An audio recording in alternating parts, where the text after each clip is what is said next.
Hi, everyone. I'm Don Saucier. I'm the Faculty Associate Director of our Teaching and Learning Center, and you have found our way to our Professional Development Series, and I'm very excited about that.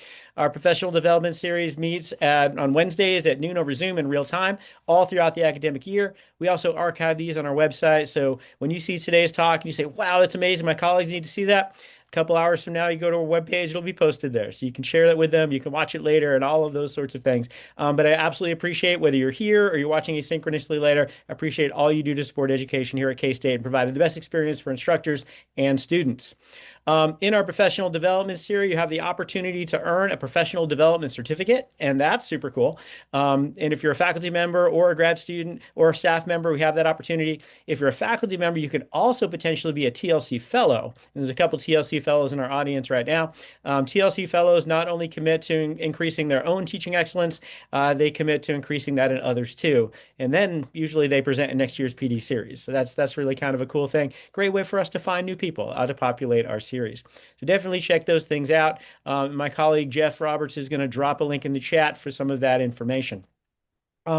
We also have a TLC hub, and I'll share that hub on a slide here in just a second. But that's another way that we get out kind of information to people to let you know about our events and all of those sorts of things. Next week's event is going to be awesome. We're going to have some people in a panel talking about the Wakunzi Teaching Conference.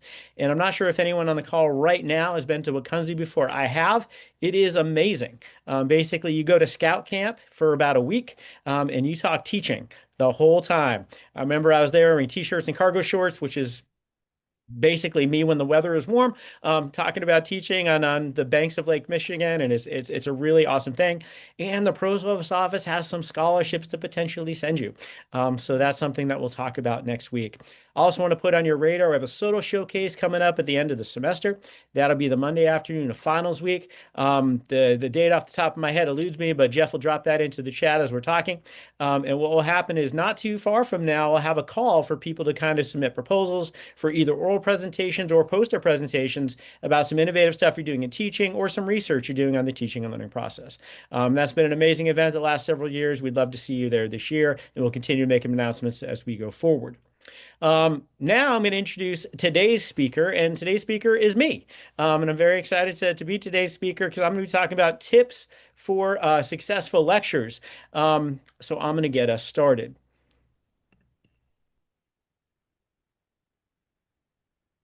All right, Jeff, is that showing what I wanted to show? Jeff says yes. For those of you who've ever presented or taught on Zoom before, you understand that screen sharing is the hardest part. So that part worked out. We are all good. That makes me happy. I'm also now pulling up my chat in the background, so when I engage with you, I can see what you write. So our professional development series, as you can see there, that just kind of supports that announcement I made. That TLC Hub, if you have not been added to our TLC Hub, well, the good thing is Jeff's going to add you automatically after today because all people who attend our events get added. And if you want to come back off, that's fine too. But if you have any colleagues, you can grab that QR code for the link, and they can be added as well and provide lots of information about teaching here at K-State. So today, like I said, I'm going to be talking about tips for successful lectures. I have been lecturing for a really long time. The first time I lectured, I think as a faculty member, well, I'm sorry, I'll say as an instructor of record, because I was actually an instructor of record before I was a faculty member, was probably 1998. So this has been a long time that I've been kind of working on this craft, and I think I have some experience. I think I have some tips to share. I want to hear what y'all have too. But this is something I'm continuing to try to be good at. And one of the things that my teaching heroes have, people like, Greg Eislein and lots of other individuals, they're always working on their craft. I'm continuing to work on my craft, and I'm hoping today is going to help you work on yours too. So my objectives today, so hopefully this is why you wanted to come.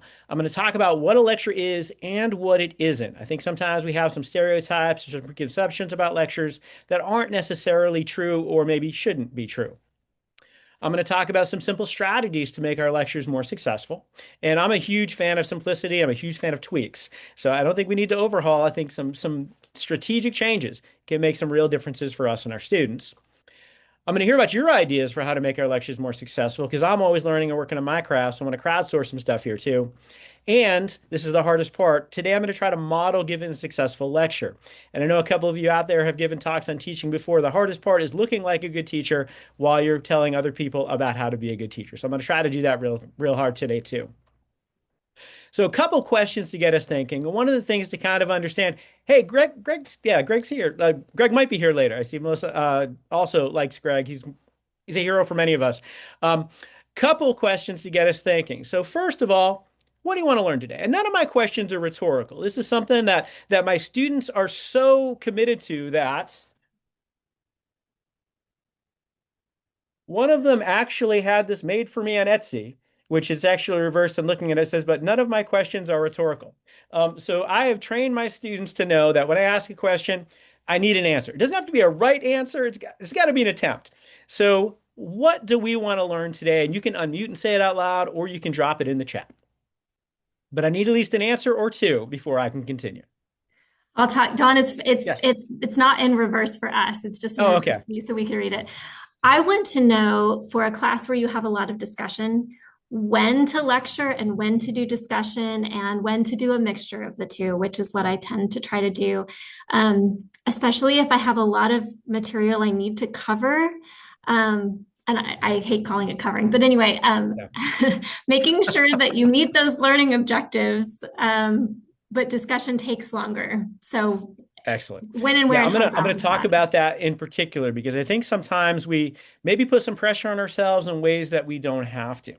I see in the chat potentially understanding good classroom management. That's going to be a little harder for me to model today because I'm not in an actual class, and you all would probably be good people in that class in terms of behaving like good students. So I won't be able to model that one as much, but we can talk about kind of managing the discussion and trying to keep students engaged, which I find to be the big part of classroom management for lecturing. Someone else put strategies for increasing engagement with an online modality. One of the things that we're doing an online modality today, so I'm going to model a lot of that here too. But one of the things I would also kind of recommend against is thinking that those are categorically different, teaching in person versus teaching online. I think there's a continuum. I think there are different challenges and difficulties, but I think the things that work to engage students in one modality are often more easily adapted to another modality than we often give ourselves credit for. And then, so how do you engage students who zone out of your lecture? That's going to happen. Student engagement and assessment examples. We're going to spend much more time on the engagement part of things and less on the formal assessment. But I will talk about some indirect assessment that we can do while we're lecturing. So hopefully that's going to suffice for some of what you want today. Then going to ask, and for this, we're going to do waterfall chat. So waterfall chat, you type something in the chat, but you don't hit enter till I say go, and then all the words kind of pop in. So what I want is I want only one word. And one of the things for getting people to engage in an online modality or an in-person modality is to make their engagement simple and easy. So don't make it too risky, don't make it too complicated. So I'm only going to give you one word, and I want the first word. So you don't have to think too much. I want the first word that's going to come to mind when you hear the word lecture. I'm going to give you about 10 more seconds. Then I'm going to say go. When I say go, you'll all hit enter and the waterfall into the chat. All right, go. All right, so I see information. I see economical. I see content. I see presentation. I see boring. I see sharing. I see her talking. I see boring again. I see intellectual fireworks. Now, that's two words, so kind of broke the rules, but those are two pretty cool words, so I'm going to let that slide. So that sounds kind of cool. And I see boring again. So what we have here is we have kind of this stereotypical kind of thinking that a lecture is a talking head, and this could be a talking head in a room, right? Who's sharing out information to a passive audience who may not find that the most exciting time of their life, with the exception of those intellectual fireworks, and we'll talk a little bit about that as we go forward. So this is where we're starting. Someone said, don't praise the rule breaker. Yeah, we got to be careful about what we reinforce when we're teaching. So, what makes a lecture successful? And I'll take a couple answers here. What makes a lecture successful?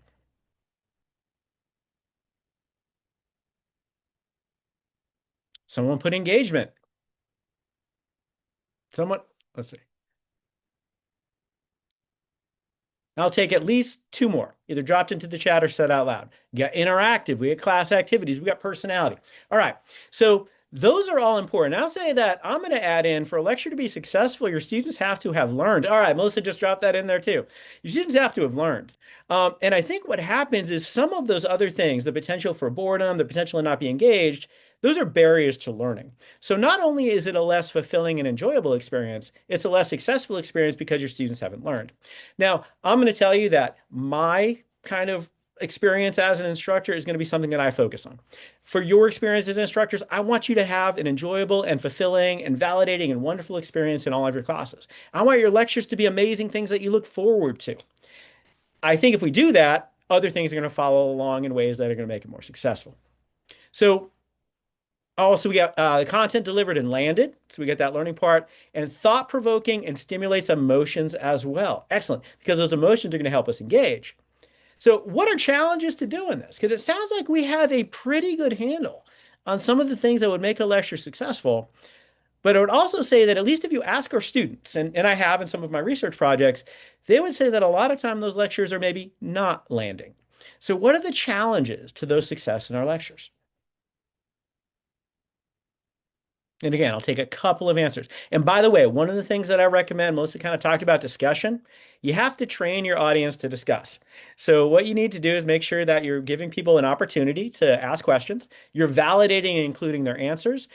Otherwise, they're not going to see the value in doing that. And if you answer your own questions, you're going to reinforce their silence. So these are things that I would recommend when you're lecturing. If you want them to be more interactive, and spoiler alert, I want them to be more interactive, training your audience to do this right from the beginning is going to be important. All right, so some of these barriers are going to be things like the material is difficult, distractions, and we all have distractions. Our students all have distractions. That's going to be something we have to work against. And if we're teaching in an online modality, those distractions are even easier to get them. So that's another issue we've got to kind of consider. Uneven background and knowledge. So your students are coming in with different pre-existing knowledge, and you got to kind of level set some of that. Concepts are difficult. Someone said, can I unmute to share a challenge? Absolutely. Give me 1 second. Disengagement, distracted students, and overwhelming deadlines. So yeah, the external pressures can do that. And Melissa, I would love to hear another challenge. So first, it's a joke. It's the student who keeps talking and slows things down. Just kidding. But the other You're not is just kidding though, because that student is, and I will kind of interject to say, I really hate to do anything to cut off that student because that student is doing it right, right? Like that student is engaging, that student is sharing, that student is playing with the information. And I get so nervous that if I keep that kind of dominating student from dominating, I'll shut down any conversation from my other students who maybe were not as brave as that first student to kind of share their opinion. So an important thing to kind of understand. you're All right. too So I nice, Don, but apologize for you can interjecting always cut there. me off. It'll Go be ahead. okay. So my question is this. This is very rare in my experience, but I've had it happen. It actually just happened today. I had a student who was just completely disengaged, just so I was trying to do a more active lecture approach where I would talk a little bit and then have the students, think, pair, share, talk to a partner, and then I would call on them to share their thoughts and then I would add to it. And he just wasn't. And so it's a once a week class, so I don't know the student very well yet. So I just walked over and said, "Hey, I noticed you're not participating. Can you put your phone away? And is everything okay?" Because you just never know what's going on. So that's a barrier if the student just has something terrible going on. But he just kind of looked at me and said, "I just don't have anything to say." Now that may or may not be all that's going on, but I just reminded him, participation's expected. There's a prompt and a question that I'm asking you, and he just didn't engage the entire rest of the class at all. So I think that's rare, but it's the emotional aspect of things. I don't know if that student was bored, if they had something terrible happen. I have no idea what, but I tried to address it and it really didn't change anything for today. I'll just have to keep an eye on him in the future, but I'm curious, what you would suggest in a situation like that. Yeah, and this kind of dovetails with another thing that was kind of dropped in the chat, which basically says some students are there for different reasons, right? Some students are there because they love it and they're intrinsically motivated. Others extrinsically motivated. They need to take it for a requirement or something like that. And obviously, those motivations are going to change the way that our students engage in our class. In that kind of situation where a student is there, but they're not engaging, there's a couple things that I try to do myself. And I'll remind you, this is something I remind my principals of college teaching class all the time. If I ever make a recommendation that I like that does not work for you, then don't do that, right? So I'll kind of share my experience, but you may have different experiences, so you can do something different. I try to play the game to engage the most disengaged student.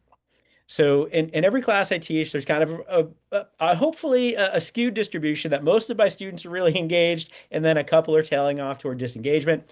What I'm going to try to do is say, hey, I don't know what's going on in that student's life. I don't know what they're dealing with. I don't know what those pressures are, but I'm going to try really, really hard to make their choice to come to class today a valuable choice, one that they were happy to have made. And sometimes I win that game and sometimes I don't. Sometimes that student is disengaged. But what I'll do is say, you know, it wasn't me. I did everything I could and I made the experience better for all of the other students as a result. But sometimes we just can't do that. I also do like that you made the expectations clear. So, for instance, if you take my principles of college teaching class, and I know that you did, Melissa, a couple other people in this audience have as well, my SLO number one in that class is develop your voice. So, engagement is something, if you come to class, I'm going to expect you to do. And the last thing I'll kind of say for this, and we'll talk much more about engagement throughout the rest of our conversation, is I would rather the student attended class and were maybe not fully engaged than not attend the class. So if they're there, they have a chance to learn. If they're not, they don't. So I'm going to try to take even the disengaged students, decision to come to class and be disengaged as more flattering than the decision to not come to class at all. And I will tell you, I am an emotional human being. I sometimes am more and less successful about managing those perceptions, but this is what I try to do. All right. So we've all been in this situation too. Kind of talk about this discussion. We put up here the little meme from Ferris Bueller, where the high school teacher is asking the audience to anyone, anyone, anyone, and no one is answering, and the instructor just answers his own questions in this case. This is often we think about in lecture is that there's not really an invitation to engage. There's not really a need to engage because the instructor is going to do whatever they do regardless of the audience. And I think some of the things that we said about that being a passive experience in our definitions of lecture might be some of what our students are expecting. You talk, I sit here and listen, and that's how that goes. Now, I'm going to say that lecture is not some things. And I think these are things that sometimes we think they are, and sometimes our students think we think they are. Lecture is not just merely listing and defining bold-faced terms. If your definition of lecture is to take all the terms in your textbook and put them on slides, that's not really what lecture is or should be. If they don't need you, and you'll see me make this point more explicitly in a little bit, if they don't need you in that lecture, if you're just reading to them things they could read on their own, then this is probably not a very successful lecture because there's really not much reason for them to be there. And I know for myself, if you're just going to read a book chapter to me, I can read it more quickly than you can read it to me. I would make the choice not to attend your class. So I think it's really important that we understand that this is not what lecture should optimally be. Now, lecture is also not a bad word. I think for a while in pedagogy, it was kind of seen as a curse word almost, like you're lecturing, that's a bad thing. It's not. Lecture is actually a very valuable teaching tool, but it's important that we do it well. And what makes it a valuable teaching tool, it is in a very efficient way to provide information. So we had information be some of the words that people listed when they thought about lecture. We saw economical as one of those words here too. It is a great way to get information out to a lot of people. If you think about right now as an online lecture, I have the ability to get out this information basically to an infinite number of people, in an online modality. So we're not really constrained in the way that we might in a seminar style or a lab style with lecture. Really, our restrictions, our room capacity is really what that now becomes. And it works really well to set up active learning. This is one of the things that I think Melissa, you might have raised is when do you include those other things that are going to deepen that learning? Because lecture introduces content and active learning deepens understanding. And in reality, this is a false dichotomy. Lecture and active learning are not two separate things because those active learning can and should be infused into our lectures. And kind of the term in pedagogy for this is either interactive lecturing or dynamic lecturing. And that's really what I'm trying to kind of demonstrate with you today is kind of, it doesn't have to be me just reading slides to people who passively sit back, and you can passively sit back, but there's also going to be opportunities for engagement, for interaction, and for deepening that understanding. And as we become more interactive and more dynamic, as we're not just reading to our students, we're going to become more necessary, at least perceived to be more necessary, and not to perceive to be redundant with them reading the materials outside of class. I think there needs to be value in attending lecture for a lecture to be successful. And when we're planning our lectures, we should think about what that value is going to be. And what I'm going to do is going to give you some tips for increasing that value, for increasing that experience.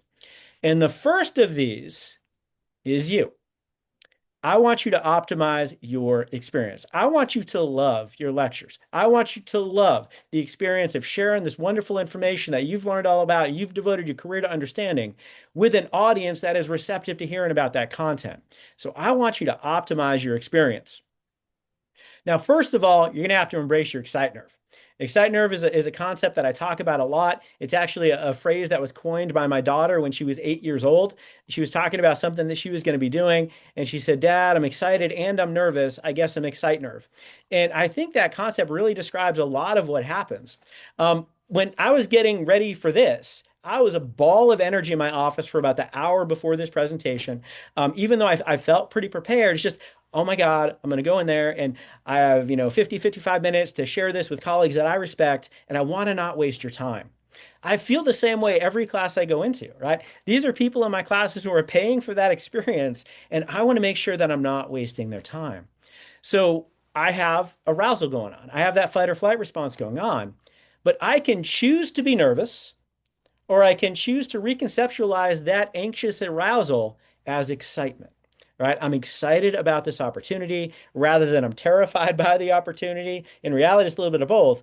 But I found for myself, it's always been a little easier for me to get up for that experience when I think about it as excitement. So I'm going to say, you know what? That excitement is just an indication to you that you want to do well. And that's a good thing. One of my teaching heroes from graduate school, a physiologist named Bruce Capps, said, if he ever stopped being nervous, he would start to suck. And he, from at least from my vantage point, he never stopped being nervous because he was always amazing in that class. And he said that anxiety is the motivation to do well. So you being nervous to go into class does not mean you're unprepared. You shouldn't activate that imposter phenomenon. It's an indicator to you that you actually care, and that's a good thing. Now, when you get to class, the classroom is the oasis. The classroom is your escape from the rest of life. And I don't know if you've been paying attention, but the rest of life can be hard sometimes, right? There are some personal and professional challenges out there. World is a scary place. A lot of weird things happening right now, and that's always true. But the classroom, it can't get me. The classroom is where I have my 50 minutes, my 75 minutes, or however long I have, that I can go there and devote that time to talking about amazing content with amazing people. And I really appreciate that opportunity. I really appreciate the ability to get away from all the other stuff. That stuff will be waiting for me when I get back, right? That manuscript that I'm slogging through, a reviewer two being unkind, all of that, that'll be here when I get back. But for those 50 or 75 minutes, I can't do anything about that. So I can fully invest myself into that lecture. And what that means is I'm engaging myself. My definition of engagement, and for those of you who know me and seen me present before, I'm a huge fan of simplicity. I'm a huge fan of being clear in my communication. Engagement means doing one and only one thing. I'm fully invested in the thing that I'm doing. So when I teach, I'm only teaching. I'm not worried about the manuscripts. I'm not worried about the budget issues. I'm not worried about the cranky kid at home. I'm not worried about any of those things. I'm only teaching.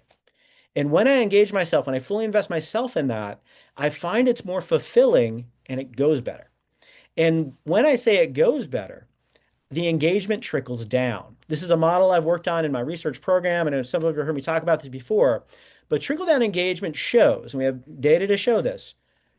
When you focus on maximizing the engagement of the teacher, we focus on maximizing your investment, your commitment to the act of teaching, what it does is it actually increases your students' engagement. So when you do the one thing and that one thing is teaching, your students do the one thing, and that one thing is what?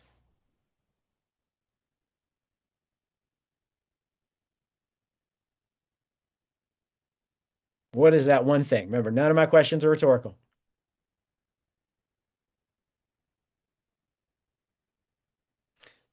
We got participation, we got engagement, we got learning, right?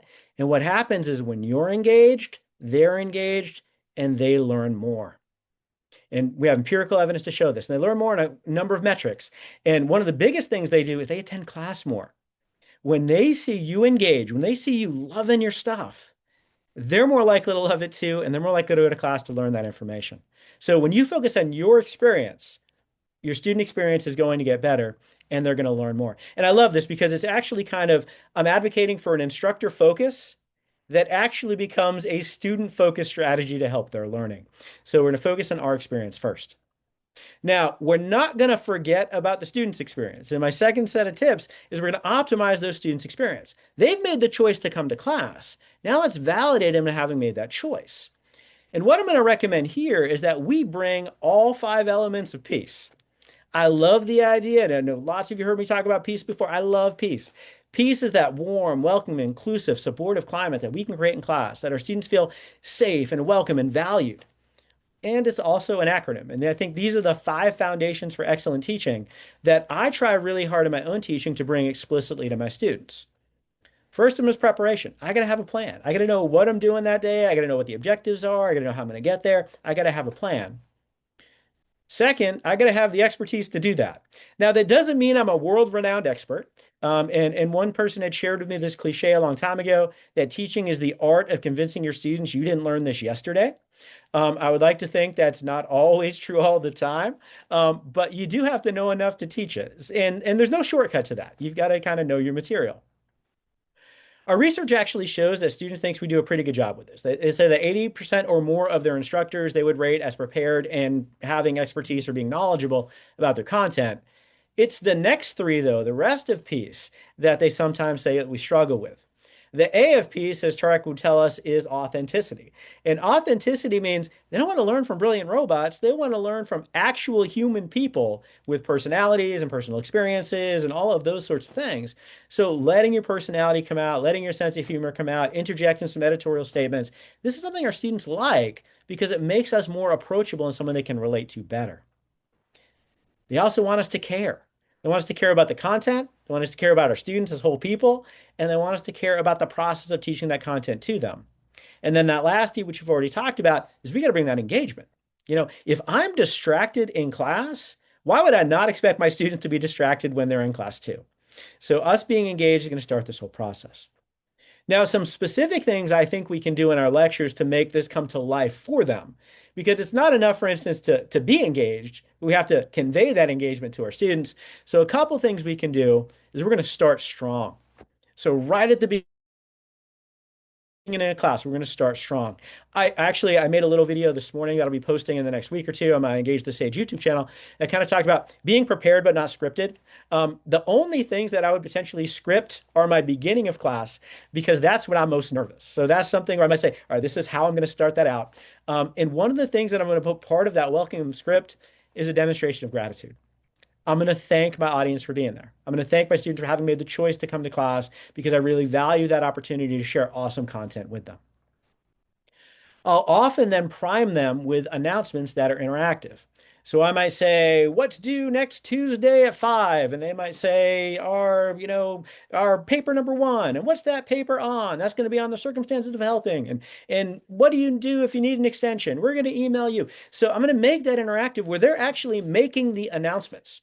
And I sometimes do mini reviews. So I might say, all right, what's the first step in helping? And they'll say, notice the event. What's the second step in helping? And they'll say, interpret it as an emergency. So what's happening is it's interactive. I'm not just going over the stuff with them while they listen passively. They're interacting with it.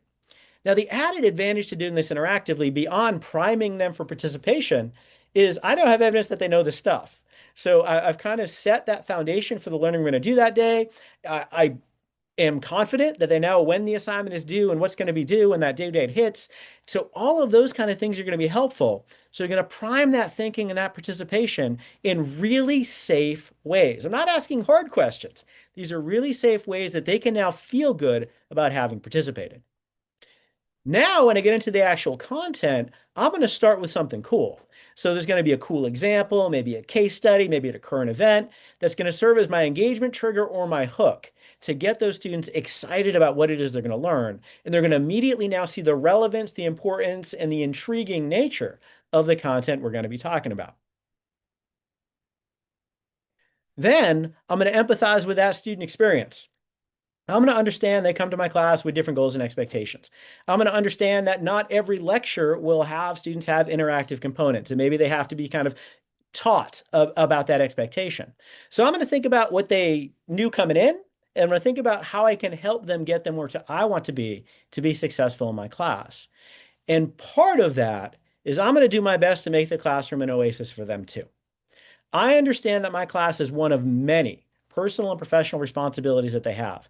I want it to be one of the priorities in their lives, but it's definitely not the only one. And I think sometimes we do make that mistake as educators to think that our class is either the only thing in their lives, or if it's not the only thing, it's the most important thing in their lives. That's not true, right? But I want to acknowledge that, but say, while you're here, I invite you to fully invest yourself in this experience. And I tell my students every day I come to class, I'm going to try to make this your favorite class. And I may not succeed, but I'm going to do my best every single day. And I can commit that to you. What I'd like is for you to commit to giving me a chance every day. So you come to class every day and give me a chance to invest in the information, to try to leave the outside world outside, and we'll do our best to learn together. Some of them take that up on me, some of them don't. But it's something that I think creates a better learning environment for something that is sometimes perceived as a boring experience.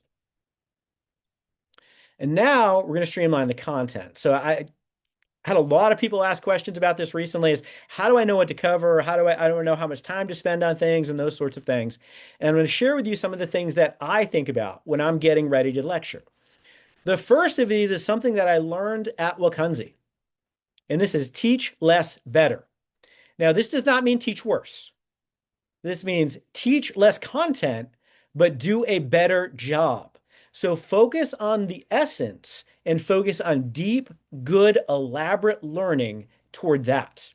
So what we're going to do is we're going to set up clear goals and clear flow to content, and we're going to focus on the essence. If, for instance, my textbook does a really good job on some simple content, I might not cover that content in class, right? Because the textbook then would supplement that. They wouldn't need me for. So I'm going to think about what they need me for when I'm doing that. And I'm a huge fan of PowerPoint. I know PowerPoint is a little bit controversial for some people. About 10, 15 years ago, our Student Governing Association put out a resolution to try to ban PowerPoint on our campus because they basically found that some people were just reading slides to them. That's not what I advocate. I think that PowerPoint is cues to me about what to talk about. It kind of lets me know, hey, talk about this thing next. But it's not something where I'm fire hosing my students with content with my PowerPoint. If your goal as a lecturer are to read your slides as quickly as you can and not leave time for thought, not leave time for thinking about connections, not leave time for questions, then your students do not really have the opportunity to learn. They only have the opportunity to record the information, hopefully, for later study. And that's not really what I'd like my lectures to be. So I'm not going to fire hose them with content, and I'm going to try to let my PowerPoints breathe. I'm going to try to have a bunch of white space on them. I'm going to try to be economical in the way that I use my words. I'm usually not going to have full sentences. I'm not going to have, lots of complicated punctuation, any of that. I'm going to try to streamline to make the information manageable so my students can actually think. And I think it's important that we give our students the opportunity to potentially think. I'm only going to teach the content that is important and interesting. When I'm crafting my lectures, when I'm crafting my presentations, I think, is this important for my students to know? And is this interesting? And importance does take priority over interesting, although these are not mutually exclusive. And everything that is important also has some inherent level of interest to it too. But as we're going through, it should be clear that we know why we're teaching it. And it should be clear to our students that we know why we are teaching it. Sometimes there's a perception that lectures is basically a way that we can share trivia with our students. And unfortunately, sometimes they see that trivia as disconnected. So they see a boldface term and a definition, and then they see another boldface term with another definition, and those two things don't link. If they see it as that, it's going to be really hard for our students to engage because there's nothing for them to think about. They're just writing stuff down for later reflection. So think about how to make the information important and interesting for our students. I would invite you to do this from your perspective, and I would also invite you to let your students tell you why it's important and interesting too, because their answers are better than ours, because their answers are personalized for each one of them. And sometimes those weekly reflection activities I do in my class is I have the students tell me what was most important this week, what did you find most interesting, what did you find most surprising. So it kind of gets a little bit more critical thought and connections about the stuff that I've lectured on. The fourth thing that I'm going to recommend is that you bring that content to life. So that content can't just be trivia and boldface terms on slides. It's got to be something our students are wrapping their head around. So we're going to bring the content to life, and I'm gonna recommend you share stories. And I'm gonna tell a story here that I told recently in my helping class, and this is an interactive story. I like interactive stories. So I'm gonna along the way, I'm gonna tell you about a situation that I was in, and this story is true. I'm gonna ask you what you would have done. So in this story, it's a Friday night. It's a nice sunny Friday night. It's over the summer, so sun's out, sun's shining. It's maybe 7 o'clock. My wife and I are driving home from dinner with at that point our infant daughter. Driving down the street, there's a kid on a bike coming down the middle of the street. We swerved to miss him, but the car behind us hit him. What do you do?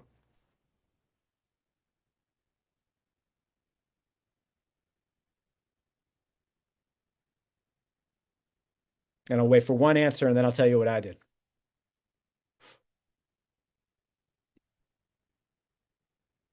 All right, stop and help. Everyone put stop and help. It was so I'm actually using this as a story to talk about the bystander effect. So the bystander effect is a social psych phenomenon. When there's lots of people around, there's less likely one of them will take responsibility to help someone, or they don't know what's going on in that situation. So pluralistic ignorance can be a factor in all that. But the answer here is stop and help. Call 911. And it's a pretty simple answer. But the issue is I'm telling this story to let them know that sometimes the simple situation gets more complicated. Because what happened is, I said, pull the car over, call 911. I'm going to go out and help the kid. So I get out of the car. I'm going to this kid. This kid has been hit. He's off his bike. He's laying down beside the bike. The woman who hit him is out of her car yelling, "He's dead. He's dead." The kid was moving. Kid was not dead. So I come up to the kid and I say, "Hey, it's cool. We called the police. They're on their way." That was the wrong thing to say. What I should have said is we called help, but I said call police. The kid now thinks he's in. I see the mouth. He thinks he's in trouble. So the kid gets up to run away. He falls down once. He gets up. He runs. Now what do you do? Because this situation is not as simple as it started out being. I'll take at least one answer. Someone said, now I follow the kid. I chase the kid. Now, I didn't want to catch the kid. I'm not going to like tackle and wrestle this kid to the ground. So I'm running about 10 feet behind the kid saying, "Dude, stop, please. Come back. Dude, please stop." And we're running. We ran about half a mile. We were running through yards. We hopped a fence and I'm chasing this kid. And I could catch him, but again, what do I do if I catch him? So now he runs into a house. He goes into a house. He opens the door. He goes into that house. Now what do you do? Someone said, see where he enters and call 911 to his house. So I'm now standing on his sidewalk, like the sidewalk up to his house. There's a Jeep in the driveway with an Army sticker on the bumper, which means that there's a possibility that there's an adult in this house who's trying to kill me. And he's inside telling his grown-ups what? There's a guy chasing me. There's a guy chasing me, right? What do you do? Because this situation is much more complicated than the, hey, call 911 and I'll go help the kid.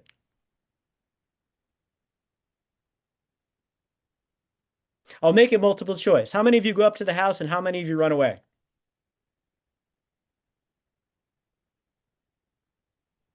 I'll go to the house.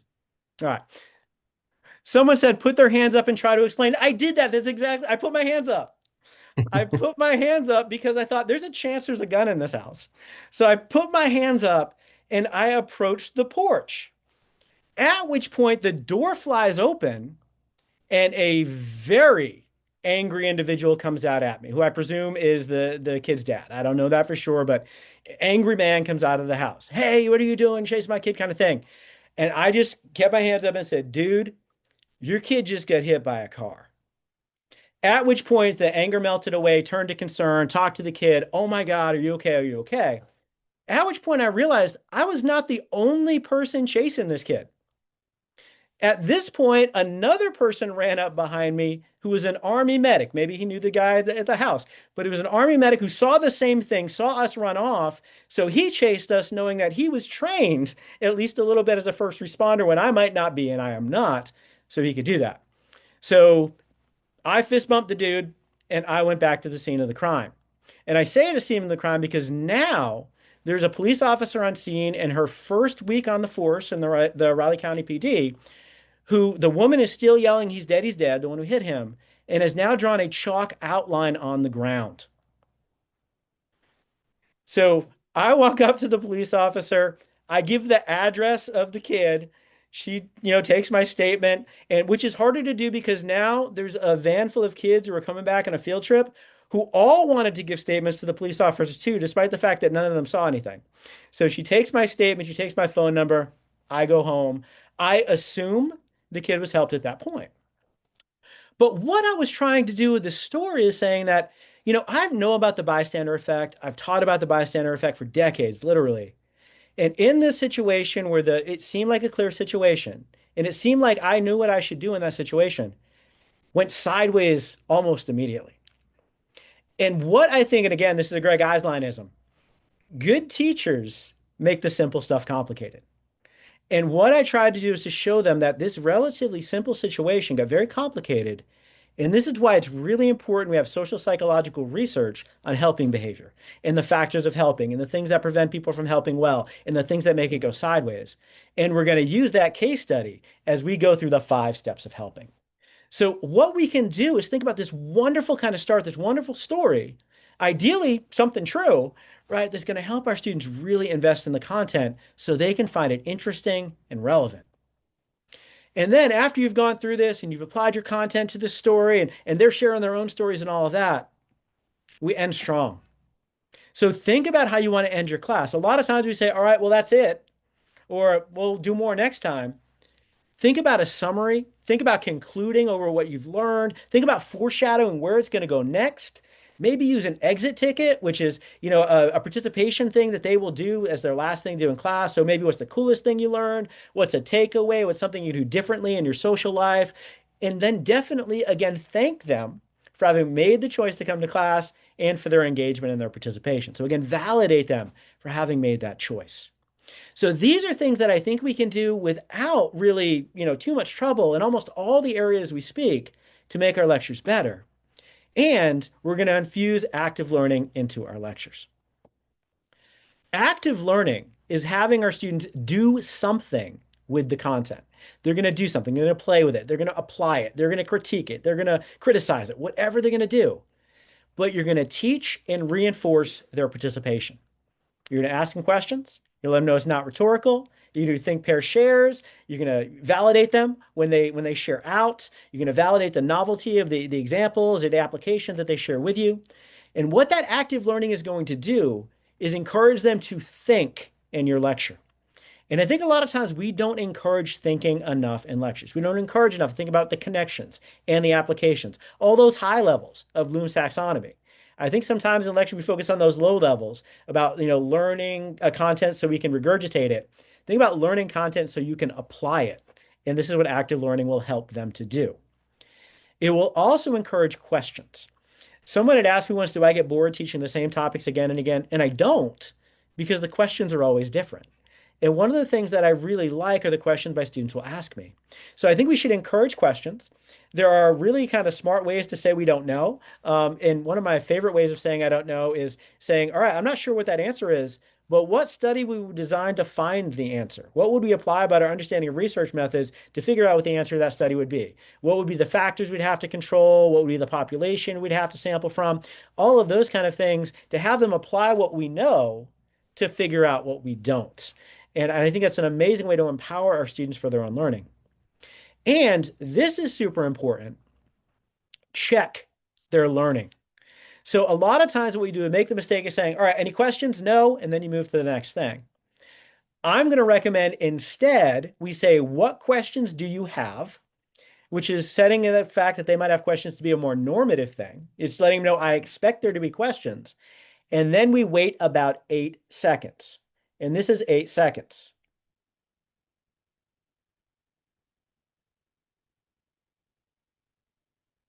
That's 8 seconds. So it's a little longer than I think it should be. 8 seconds sounds like it should be a relative. It's actually a little bit of a long time, but it gives the opportunities for your students to actually think. And it also gives them enough time to realize you're actually asking for questions.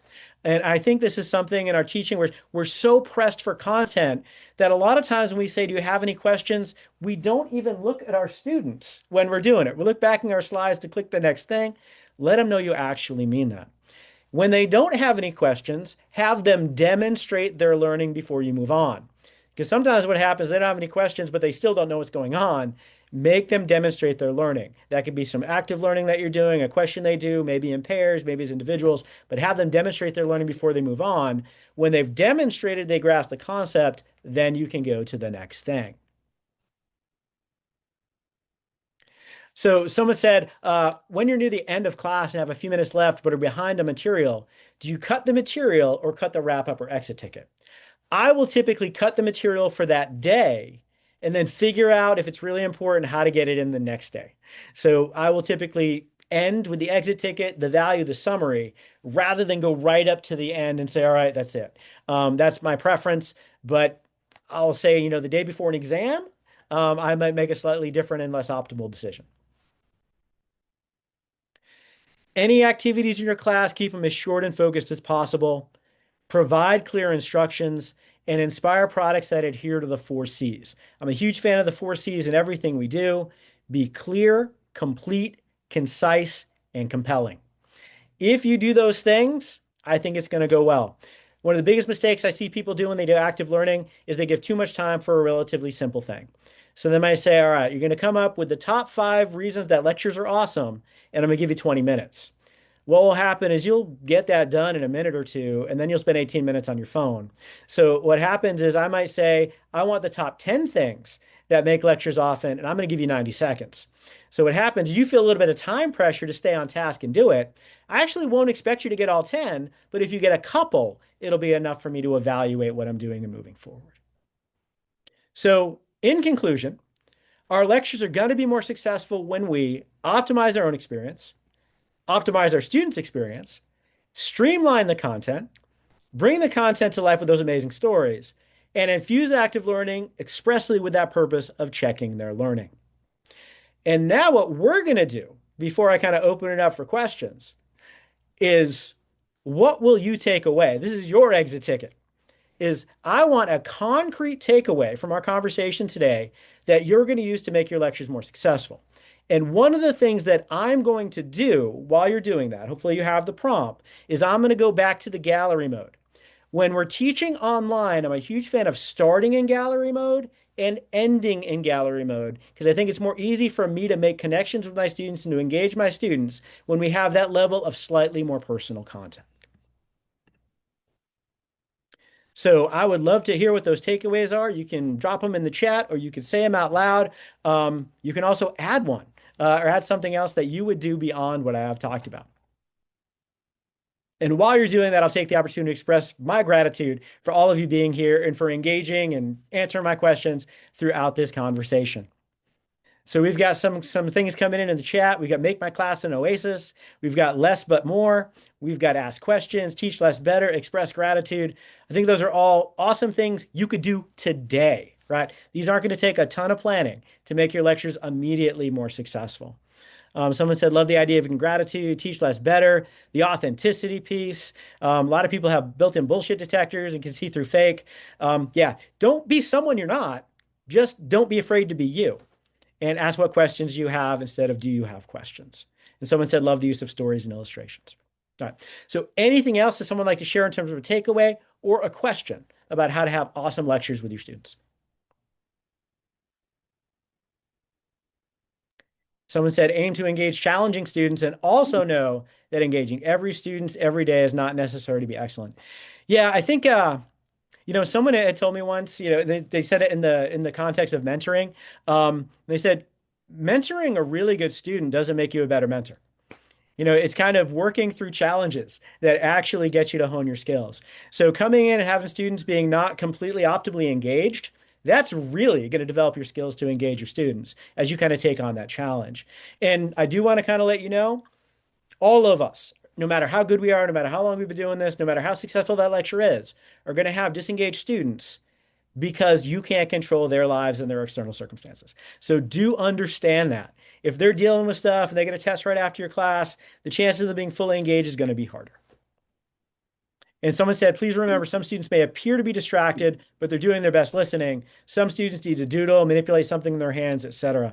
I had a student who had knit in class, and that was something that threw me for a little bit, but we had a conversation. It was very clear everything was getting in. So yeah, don't jump to those conclusions. We call that the fundamental attribution error in social psychology, where we assume we know why people are doing things and we do not give them the benefit of the doubt. Hey, Yes, Aaron, Don. I saw you put your hand up. Yeah. I love the idea of teaching, um, doing more with less. The challenge I have is I don't require a book. There's a few reasons why. One large one is I can't get them to read it. And so how do are there any tips to boiling down or to cutting out the material, but also I'm left with I guess it's fear of missing out of Yeah. I'm losing something here. Am I really picking the right stuff? I think the issue is that we know too much.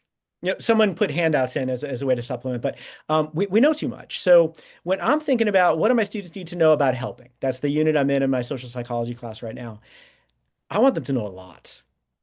But I'm thinking about, what do I want them to know 20 years from now, right? And 20 years from now, I want them to know in order to help somebody, you've got to notice the event, interpret that as an emergency, take responsibility, come up with a plan, and decide to implement the plan. That's what I want them to learn. So I built my lectures around those 5 points, and I supplemented in with research and some theories and content and some cool case studies and examples that I've been through to bring those 5 points to life. What happens when I start to have to edit, because I over prepare, when I start to have to edit, all of those things are just extra reinforcement of those 5 points. So it's easier for me to pull something out and still achieve the overarching learning objective. So I would recommend you start with the primary learning objectives, move to the secondary learning objectives, and then move to your evidence of support, which you can call as necessary. Because sometimes I'll say, you know what? Research has shown, and I'll just state the finding. Other times I'll say research has shown, I'll state the finding, and then I'll say this is what that research was. So when I'm culling it out, I might just cut out some of that detail and support or push. I do have other resources in my class. I'll say, check out that article that I've posted to see what that research was, or that handout that Tarek kind of recommended you give. So that's what I would recommend. The issue is, especially when I'm teaching a new content, I overestimate what is absolutely necessary. So I am constantly in a situation where I have to put pressure on myself to make it all fit in because I don't have 45 lectures on helping. I have 6. Thank you. Sure. And someone else may have a better answer than I do, and I fully acknowledge that. In the chat, and I'm reading the chat out loud in case someone is watching this asynchronously, someone said, I learned once that designing classes for a range of learners can include these levels. What all students must learn, what most students must learn, and what some students may learn above and beyond. To cut the optional above and beyond entirely is a disservice to highly motivated students. But if you provide it to them, mention it in class, encourage them to do so.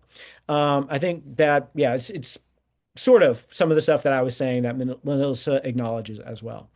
By the way, one of the other things, and I'm guilty of this, I feel a lot of pressure to get this stuff out quickly. That makes me misspeak and mumble and all of that. So one of the things I would also add to being a successful lecturer is slow down a little bit.